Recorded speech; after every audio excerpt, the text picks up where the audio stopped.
Morning, everybody.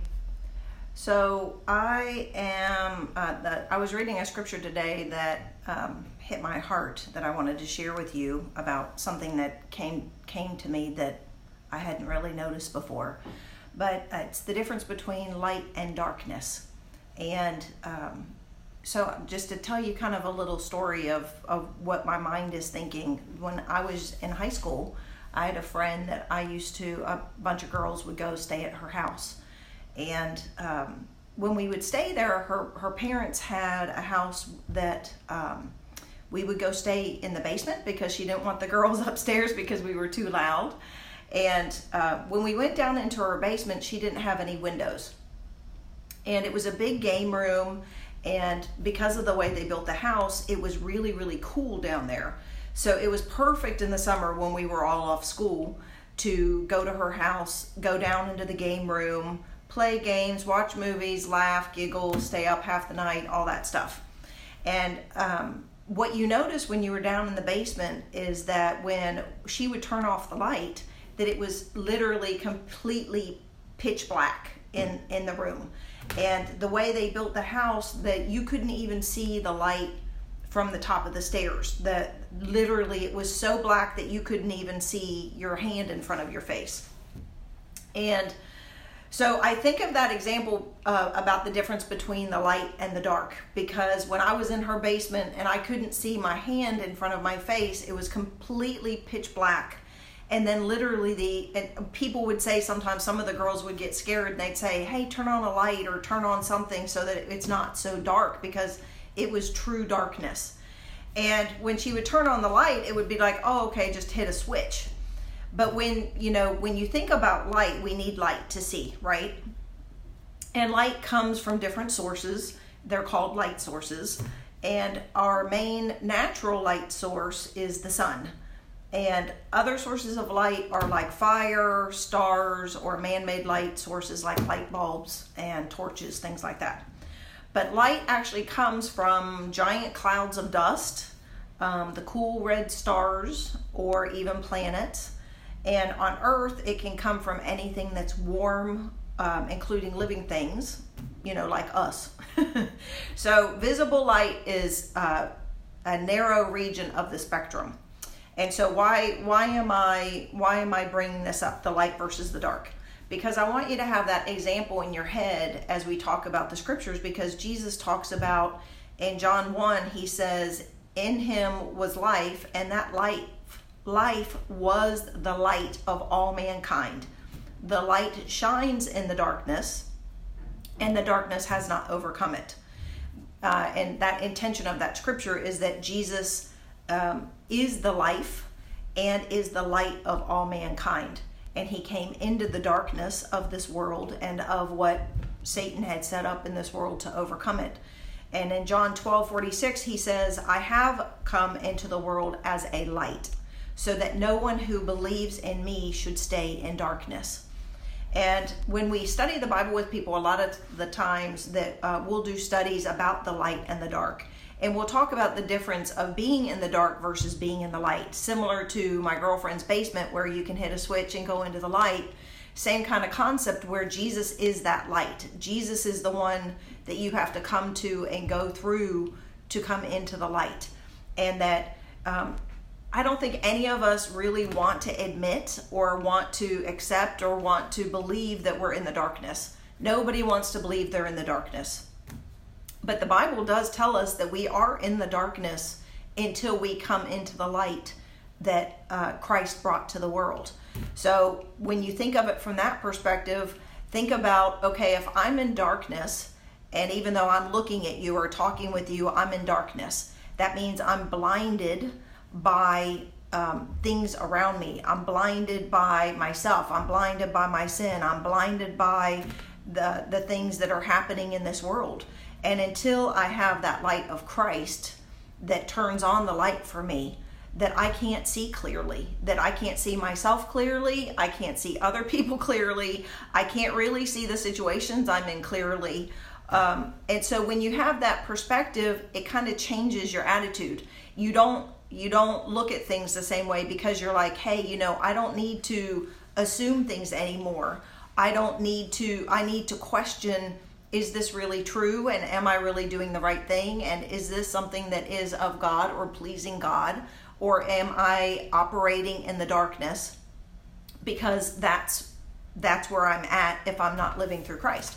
So the scripture that kind of caught my attention today though was in John 3 verse 19 through 21. And it says, "This is the verdict. Light has come into the world, but people loved darkness instead of light, because their deeds were evil.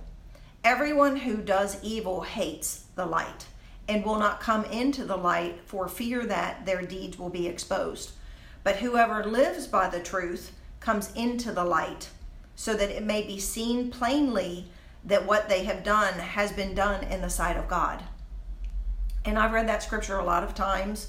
And whenever I've read that scripture, I've thought about Jesus being the light, and about, our deeds are evil, and that's where the darkness is, and the difference between the dark and the light.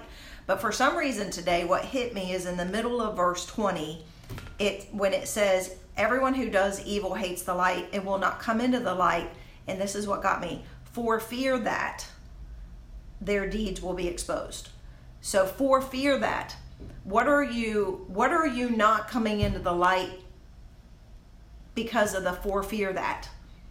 I'm not coming into the light of, let's say you're struggling with alcoholism. I'm not coming into the light for fear that that's going to be exposed in me, or I'll lose my family, or my family will not respect me, or I'll lose my job. Let's say you're struggling with pornography. Well, I'm not going to come into the light for fear that what would people think of me, or how would this affect my marriage if I was married, or how would this affect my kids. I'm not going to come into the light of I'm struggling with anxiety or depression or suicide for fear that whatever, you fill in the blanks. But it really caught my attention, because when you think about, sometimes I've met people that they're like, I want to change, but they're not changing. Why are they not changing? If you recognize that you're not changing, or you're not coming into the light for fear that's something, then you can deal with that fear. Then you can go against that fear. Then you can say, okay, this is what I'm afraid of, and let me deal with that fear so that I can say no to that fear. I can choose to overcome that fear, or I can choose to confront that fear and face that fear, so that I can go ahead and let these deeds be exposed, let my heart be exposed and come into the light, so that I can be changed, and so that Jesus can transform me, and so that I can live in his light as a child of the light. And who likes to be exposed? I mean, really think about it. I don't think any of us like to be exposed. No one likes to be humiliated. No one likes to accept their wrong. No one likes to look bad. No one likes to be laid bare before other people or before God. No one likes to do it. I mean, the reality is none of us like to do it, but we have to do it. It's important to do it. It's critical to do it. There's no way you can have a relationship with God without doing it. And so you have to wrestle through whatever that for fear that thing is in you that's keeping you from exposing yourself and getting the help you need to overcome the things in your life that are keeping you from walking in the light of Christ. And again, when you start doing this, if this is the first time you're hearing a message like this, or this is the first time you are dealing with this kind of stuff in your life, dealing with sin in your life, or even thinking about following Christ, I know this might be a little overwhelming for you, because I know it was very overwhelming for me when I started really looking at myself and examining what are the things in me that aren't like Jesus, what are the things in me that aren't honoring God, what are the things in me that don't glorify him, that need to change. And man, it's a lot of stuff. There is a lot of sin. And still today, I mean, literally day by day, I'm constantly evaluating myself. I'm evaluating my thoughts. I'm evaluating my feelings. I evaluate my intentions. I evaluate my heart. I evaluate what goes in my mouth and what comes out of my mouth. My words, my deeds, every single part of me, because I'm trying to get all of me in and outside, all of me in line and following Christ and in the light of Christ and a child of Christ. So in order to do that, I have to deal with me. I have to get over myself. I have to let go of myself. I have to change myself to get me in line with Christ. And so I wanted to share this with you today. I hope this helps as you start this journey of trying to go from the dark to the light, or stay in the light. If you have already come out of the dark and into the light and already have a relationship with Christ, we have to keep walking in the light to stay in the light, and we have to keep warding off or throwing off or getting rid of the darkness that keeps creeping up into our hearts or into our lives, to truly live a life that honors God and glorifies God and walks with Christ on a day-to-day basis. So I hope this encourages you. Hope you have a wonderful Sunday and a great week, and we'll talk to you soon. Bye-bye.